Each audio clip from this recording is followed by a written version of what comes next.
NATO திரும்பவும் steady first dot அப்படின்ற எக்ஸசைஸா ஆரம்பிச்சிருக்காங்க. எதுக்கா இந்த எக்ஸசைஸுங்க அப்படி உங்களை கேட்டோம்னா, ரஷ்யாவோட சண்டை வந்துருச்சு.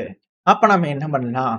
இம்மீடியட்டா வந்து பாத்தீங்கன்னா, ஜெர்மனில இருந்து போலாந்து பல பகுதிகள்ல இருந்து யூரோப்ல இருக்கக்கூடிய நாட்டோ நாடுகளோட படைகள் எல்லாத்தையும் திரட்டி இனிஷியலா ஒரு 10,000 பேர் அப்படியே நம்ம போலாந்து பால்டிக்ஸ் பகுதியில டிப்ளாய் பண்ணி எப்படி நம்ம டிஃபெண்ட் பண்ணலாம் அப்படிங்கிற வந்து பாத்தீங்கன்னா ஒரு ட்ரில்ல வந்து பண்ணி பார்த்துக்கிட்டு இருக்கிறாங்களாமா.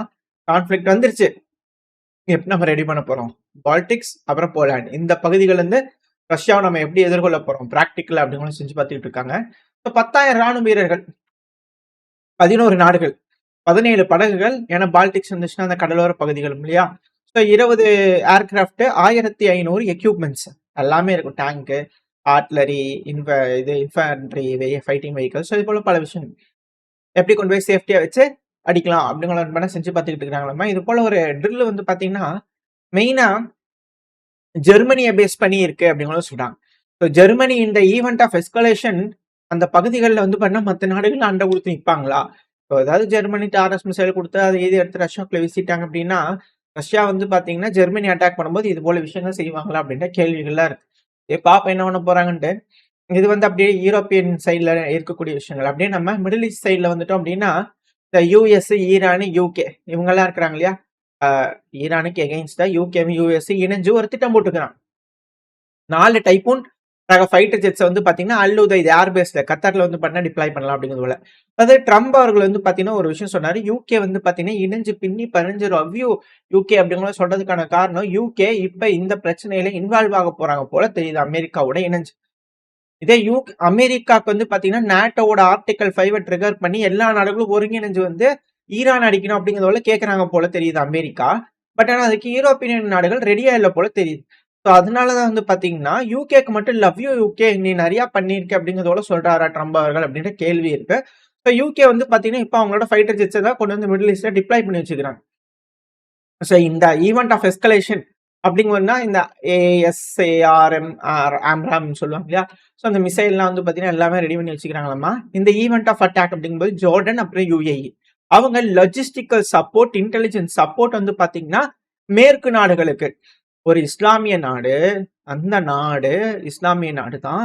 அவங்க நான் முன்னாடி சொல்லும்போது நீங்க கோவப்பட்டீங்க. பட் இருந்தாலும் ஈரான் ஒரு இஸ்லாமிய நாடு, யுஏஇ அதுக்கப்புறம் ஜார்டன் ஒரு இஸ்லாமிய நாடு தான். இப்ப அவங்க வாங்க எங்க நாட்டுல இடத்த வச்சுக்கோங்க, ஆயுதங்கள் வச்சுக்கோங்க, எங்க நாட்டுல இருந்து ஏவி அட்டாக் பண்ணுங்க அப்படிங்கிற சொல்லிக்கிறாங்க. இந்த ஈவெண்ட் ஆஃப் எஸ்கலேஷன் ஈரான் என்ன சொன்னாங்க? யாரெல்லாம் சப்போர்ட் பண்றாங்களோ அவங்களை அடிப்பேன்னு சொன்னாங்க. ஸோ இது வந்து பாத்தீங்கன்னா ஒரு ரீஜனல் கான்ஃபிளிக்டா வந்து பண்ணி இந்த இடத்துல நடக்க இருக்கு. இப்ப யூஏக்கு எகெயின்ஸ்ட் வந்து பண்ண சவுதி இருக்காங்க. ஸோ இன்கேஸ் ஈரான் சவுதி அடிக்கிறாங்க அப்படின்னா, சாரி ஈரான் யூஏ அடிக்கிறாங்கன்னா சவுதி இன்டர்ஃபியர் ஆக மாட்டாங்களா அப்படின்ற கேள்விகள் வருது. ஏன்னா அதனாலதான் இந்த யமன்ல கூட வந்து பாத்தீங்கன்னா யமன் ஹவுதிஸ் கொஞ்சம் ப்ரொடெக்ட் பண்ணிடலான்றதுக்காக சவுதி வந்து பாத்தீங்கன்னா இந்த தெருக்கு யமனை பிடிச்சி அடிச்சுக்கிறாங்களா அப்படின்ற கேள்விகள்லாம் இருக்கு. அதனாலதான் யூஏக்கு சவுதிக்கு நிறைய குழப்பங்கள் வந்து இருக்கா அப்படின்ற கேள்விகள்லாம் இருக்கு. எது எப்படியோ இப்ப யூஏயும் ஜோர்டனும் இஸ்ரேலுக்கு அமெரிக்காவுக்கு சப்போர்ட் பண்ண போறாங்க அப்படிங்கிறது வந்து பாத்தீங்கன்னா செய்திகள் இது இஸ்ரேலோட மீடியாக்கள் தரப்புன்னு சொல்லிட்டு இருக்காங்க. இப்ப இந்த சமயத்துல தான் வந்து பண்ண ஆப்ரஹாம் லிங்கன் ஆவலோடு எதிர்பார்த்து கொண்டிருந்த கப்பலை கட்டி கொண்ட அமெரிக்கா வந்து விட்டது. அரேபியன் சி பக்கத்துல வந்துருச்சு. சென்ட்ரல் கமாண்டோட கடற்படை வந்து கட்டுப்பாட்டுக்குள்ள வந்துருச்சு. ரிப்போர்ட் பண்ணிட்டாங்க, பாருங்க வந்துட்டாங்க அப்படிங்கறது உலகம் பண்ணா அப்படி சொல்ல ஆரம்பிச்சிட்டாங்க. ஆப்ரஹாம் லிங்கன் இந்த சைடு, ஹூவர் இன்ஸ்டினா ஸோ அந்த சைடு இருக்கு மெட்ரேனியன் சீல. எந்த அளவுக்கு டிஃபெண்ட் பண்ண போறாங்க, எப்படி ப்ரொடெக்ட் பண்ண போறாங்க, என்ன மாதிரியான தாக்குதல் பிளான் அப்படிங்கிறதோட பல விஷயங்கள் எல்லாம் பேச ஆரம்பிச்சிட்டாங்க. இப்போ ஈரான் இப்படிலாம் பண்ணலாம், இதெல்லாம் முக்கியமான பகுதி, இதெல்லாம் ரேடார் சைட்ஸ் அப்படிங்கிற பல விஷயங்கள். பூட்ஸ் ஆன் கிரவுண்ட் அப்படின்னா எல்லாமே என்டையரா டிஃப்ரெண்டா இருக்கும். லாங் டே, ரொம்ப நாளைக்கு இது போர் இழுக்க போகுது அப்படின்னாலும் அது வேற மாதிரி இருக்கும்.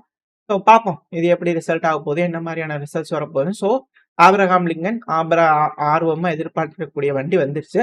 ஸோ ஸ்ட்ரைக் பொசிஷன் வந்து பாத்தீங்கன்னா அடிக்கக்கூடிய ரேடியஸ்லாம் வந்துட்டாங்க. அமெரிக்கா ஈரான எந்த நேரமும் அடிக்கிறதுக்கு வாய்ப்பு இருக்கு. மேபி சண்டே அட்டாக் பண்றதுக்கு வாய்ப்பு இருக்கு. நியூக்ளியர் சப்மரைன்ஸ் பல விஷயங்கள் வந்து பண்ணதுக்கு சேஃப்டியா வந்திருக்கு. டாமஹாக் மிசைல்ஸ் இருக்கு. இந்த ரீஜன்ல வந்து பண்ண ஈரானை எதிர்கொள்றதுக்கு ஹெவியான ஒரு சப்போர்ட் அமெரிக்க தரப்பு வந்து டிப்ளாய் பண்ணிக்கிறான். இந்த நேரத்துல ரஷ்யாவோட ஆர்மர்டு வெஹிக்கல்ஸ்லாம் வந்து பாத்தீங்கன்னா அதிகப்படியா ஈரான்ல பார்க்க முடியுது. எல்லா பகுதிகளிலும் வந்து பாத்தீங்கன்னா டிப்ளாய் பண்ணிட்டு இருக்காங்க ரஷ்யா ஈரான் அப்படிங்கிறது போல செய்திகள் வந்துட்டு இருக்கு. ஈரானும் ஒரு சைடு ப்ரிப்பேர் ஆயிட்டு இருக்காங்க. ரஷ்யாவும் வந்து பார்த்தீங்கன்னா, அந்த யூரோப்க்கு எகெயின்ஸ்டா ரெடி ஆயிட்டு இருக்காங்க. 2வது அமெரிக்கா இங்க ஈரானுக்கு எகெயின்ஸ்டா பெருசா ரெடி ஆயிருக்காங்க. ஸோ இப்போ யூரோப்பியன் யூனியன் என்ன செய்ய போறாங்க? யூரோப்பியன் யூனியன் தான் ரஷ்யாக்கு எகெயின்ஸ்டா ட்ரில்லாம் பண்ணிட்டு இருக்காங்க. ஸோ என்ன நடக்க போகுது? இந்த சமயத்துல பேச்சுவார்த்தை நடந்துச்சு. இப்ப ஜெலன்ஸ்கி அவர்கள் வந்து பார்த்தீங்கன்னா, செக்யூரிட்டி கேரண்டி 100% ரெடியா இருக்கு. அவர் வந்து இப்போ பேசிக்கிறார். லித்துவேனியாவுக்கு போயிருந்தாரு. நாங்க வந்து பேசக்கூடிய விஷயங்கள் என்ன அப்டின்னா, இந்த பிரச்சனை பேச்சுவார்த்தை தான் பேசுறாங்களா? இல்ல வேற ஏதாவது பேசிட்டு இருக்கிறாங்களா அவங்க? அப்படிங்கிற சந்தேகங்கள் வந்திருக்கும் உங்களுக்கு. ஏன்னா 100% செக்யூரிட்டி கேரண்டிக்கு ரெடியா இருக்கு. என்ன ஒரு பிரச்சனைனா, அமெரிக்கா எந்த இடத்துல, எப்போ இத சைன் பண்றாங்கன்றது தான் கேள்வி. இத செஞ்சுட்டாங்க அப்படின்னா, எல்லாமே ஓகே. அது மட்டும் இல்லாம 2வது ஒரு பாயிண்ட் உக்ரைனான நாங்க ரஷ்யாவுக்கு எந்த ஒரு பகுதியையும் விட்டுக் குடுக்கவே மாட்டோம். எந்த ஒரு சர்க்கம்ஸ்டன்ஸா இருந்தாலும் சரி, நாங்க காம்ப்ரமைஸ் பண்ண மாட்டோம். நாங்க எங்க பகுதிய நாங்க புரொடெக்ட் பண்ண தான் தீருவோம் அப்படிங்கிற லித்துவேனியால வந்து பண்ணா, அப்படியே வீர தீரமா வந்து பண்ண பேசிக்கிறாரு. ஸோ எதுக்காக இவங்க போய் பேசுனாங்க அப்படிங்கிறது தெரியல. ஏன்னா ரஷ்யா என்ன சொல்றாங்க, டான்பாஸ் பகுதி வந்து மேப் லோட் ஆயிருக்கும். அந்த பேலன்ஸ் அந்த ரெட் கலர்ல ஸ்ட்ரைக்கா போட்டிருக்கல அந்த பகுதி வேணும்னு கேட்கறாங்க ரஷ்யா. அதுக்கான காரணம் என்ன அப்படின்னா, மிலிட்டரி ரீதியா அடிச்சு எடுத்துக்கலாம்ல அப்படின்னா, அவங்க ஏன் ஸ்லோ அண்ட் ஸ்டெடியா போயிட்டு இருக்காங்கன்னா, அடிச்சு எடுத்துக்கிறது அப்படிங்கிறது வேற. அது என்னைக்கா இருந்தாலும் நாங்க கிளைம் பண்ணுவோம் அப்படிங்கிறது போல வர்றது. அவங்களே குடுத்துட்டு பின்வாங்கி போறாங்க. ஒரு துண்டு நிலமா இருந்தாலும் அவங்க குடுத்துட்டு பின்வாங்கி போயிட்டாங்க அப்படின்னா, தோல்விய ஒத்துக்கிட்டு ரஷ்யா அது உன்னோட தான் அப்படிங்கிற செல்ஃப் டிக்ளேர் பண்ற மாரி ஆயிரும். நாள பின்ன வந்து பார்த்தீங்கன்னா, அவங்களால அத கிளைம் பண்ண முடியாது. நீங்க ஏங்க அன்னைக்கு குடுத்தீங்க? நீங்களே குடுத்துட்டு நீங்களே வந்து இப்ப கிளைம் பண்ணுவீங்களா? அவங்க வந்து தார்மீக உரிமை வந்து பார்த்தீங்கன்னா இழந்துருவாங்க இந்த பகுதிக்கு. அவங்களே குடுத்துட்டாங்க அப்படின்னா, அவங்க இழந்துருவாங்க. ஸோ அதுதான் வந்து பார்த்தீங்கன்னா, இதுல இருக்கக்கூடிய விஷயம். ஸோ அதுக்கு தான் ரஷ்யா தரப்பு வந்து ட்ரை பண்ணிக்கிட்டு இருக்கிறாங்க. இதுலருந்து பார்க்கும்போது, அவங்க அத அப்படி நாங்க குடுக்கவே மாட்டோம் அப்படிங்கிறத ஜெலன்ஸ்கி அவர்கள் சொல்றாரு. இப்போ லித்துவேனியால உட்கார்ந்து பேசிட்டு இருக்கிறாங்க. இது போல விஷயங்கள் சொல்லும்போது, எப்படி அபுதாபியில இவங்க அமைதி பேச்சுவார்த்தை உடன்படிக்கை எட்டப்படும், ஏதாவது நடக்கும் அப்படிங்கிறத சொல்றாங்க அப்படிங்கிறது தான் தெரியல. என்னன்னா லித்துவேனியா வந்து பார்த்தீங்கன்னா, 100 ஜெனரேட்டர் கிட்ட வந்து பார்த்தீங்கன்னா ட்ரான்ஸ்ஃபர் பண்ண போறாங்களாமே. இது மிக பெரும் உதவியா இருக்கும் அப்படிங்கிறத சொல்றாங்க. 100 ஜெனரேட்டர்ஸ் அப்படிங்கிறது வந்து பார்த்தீங்கன்னா, இப்ப கரண்டா இருக்கக்கூடிய சூழ்நிலையில எந்த அளவுக்கு சப்போர்ட்டிவா இருக்க போகுது அப்படிங்கிறது தெரியல. ஏன்னா மிக பெரும் அளவுல ஸ்ட்ரைக் வந்து பார்த்தீங்கன்னா, ரஷ்யா, உக்ரைன் முழுவதும் பண்ணிட்டு இருக்காங்க. இப்போ ஜெலன்ஸ்கி அவர்கள் அங்க சொல்லிக்கிறாரு, ஈரோப் உங்களுக்கு 2டே ஆப்ஷன் தான். ஒண்ணு ஃப்ரீடம், இன்னொன்னு டிபெண்டன்சி. டிபெண்டன்ஸ் அப்படிங்கிறது பண்ண எங்களுக்கு நல்லா தெரியும். ம். எங்களுக்கு தான் பெஸ்ட்டா தெரியும். பார்த்து முடிவு எடுத்துக்கங்க. அதாவது ஹார்ஷா தான் இருக்கும். யூரோப்பியன் புரொடெக்ஷன்ங்கிறது வந்து பார்த்தீங்கன்னா பத்தல. ஹார்ஷான சொல்லணும் அப்படின்னா புரொடெக்ஷன் பத்தல. ஒரு டிலேக்கும் கான்சிக்வென்ஸ் இருக்கு யூரோப்.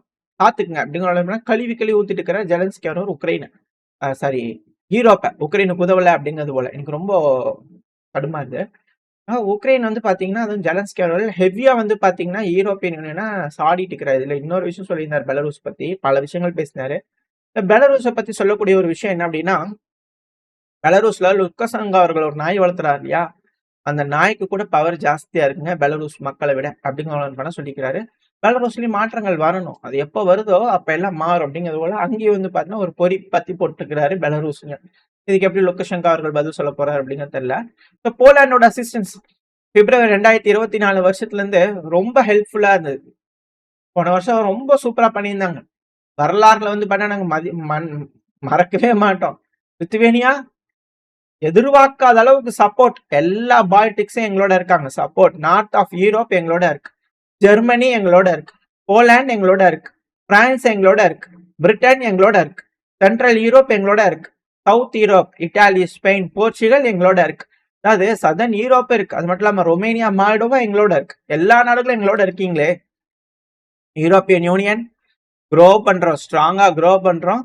நம்ம இருக்க போறோம். ஸ்ட்ராங்கா இருக்க போறோம். யுனைட்டியா இருக்க போறோம் அப்படிங்கிற பல விஷயங்கள் சொல்லிக்கிறாரு. அமெரிக்கா, கனடா, ஜப்பான் எல்லாரும் எங்களோட இருக்கு. அப்படிங்கன்னா உக்ரைன் அப்படின்னு சொல்லிக்கிறான். வேர்ல்டு வார் அப்படிங்கிறதுக்கான எண்ணம் உக்ரைன்ல ஜெலன்ஸ்கி அவர்கள் வந்து பாத்தீங்கன்னா அப்படியே அதுக்கு நெய் எடுத்து ஊத்திட்டு இருக்கிறாரு. அந்த எரியிற நெருப்புல வந்து பாத்தீங்கன்னா எண்ணெய் எடுத்து ஊத்திட்டு இருக்கிறாரு. ஆயில 10 மட்டும் உள்ள ஊத்தி விட்டாருன்னா அவ்வளவுதான் முடிஞ்சிருச்சு அப்படிங்கிறதா இதுல இருக்கக்கூடிய விஷயம். முடியவே முடியாது அப்படிங்கும்போது சொல்லிக்கிறாரு. காம்ப்ரமைஸ் பண்ணிக்க மாட்டாங்க அப்படின்னா எப்படி? என்ன மாதிரியான விஷயங்கள் இங்க வரப்போகுது? தலைவர்கள்லாம் உட்காந்து பேசி முடிவுகள் நல்ல விதமா எடுப்பாங்களா? இல்ல பிரச்சனைகள் தானா?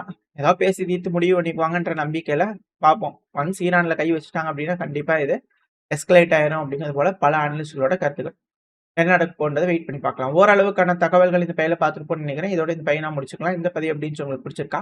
பிடிச்சுனா லைக் பண்ணிட்டு உங்க ஃப்ரெண்ட்ஸோட நம்மளோட ஷேர் பண்ணிக்கோங்க. அது கூடயே மறக்காம நம்ம சேனல் சப்ஸ்கிரைப் பண்ணலாம். மறக்காம சப்ஸ்கிரைப் பண்ணிக்கோங்க. அப்பதான் நம்ம போடக்கூடிய வீடியோக்கள மதிச்சு யூடியூப் 4 பேத்துக்கு ப்ரமோட் பண்ணும். உங்களோட அன்பு ஆதரவு எப்ப எனக்கு இருக்கும்னு நம்பிக்கையில இந்த பதிவ நான் முடிச்சுக்கலாம். இந்த பதிவு நல்லா இருக்கும்னு நம்பிக்கை. அடுத்த பதிவு சந்திக்கிறேன். Stay safe. பை.